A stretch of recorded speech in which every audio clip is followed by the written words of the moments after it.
senyum terus. Aku dikasih Siapa, masker nih. Iya. Enggak, Bang. Enggak ada yang perlu ditutup-tutupin.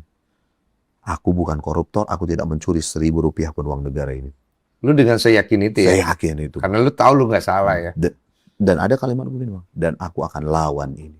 Oh, lu nekat itu? Nekat, Bang. Lah, lu nggak salah gitu Nggak ya? salah, Bang. Jadi iman lu yang udah ngomong tuh Iya. jadinya. Oke. Baru abis itu pakaian rompi aku senyum. Iya, Dibawa ke bawah itu banyak pers, aku senyum, Bang. Itu boleh. Yang videoin siapa sih? Istri lu ya? Ada tuh gue lihat di video. Bukan itu pers itu, Bang. Oh, Istri itu dari media tuh iya, yang dari videoin? media. Oke. Baru kalimat terakhir sebelum aku dimasukin ke mobil, aku angkat tanganku, Bang. Aku nggak tahu itu terekam atau tidak. Ini udah kena borgol nih. Aku bilang, penjara hanya akan mengurung aku secara badan, tapi tidak dengan pikiran-pikiranku. Bilang, aku akan lawan. Bilang, dimasuk. Itu emosional banget. Emosional banget.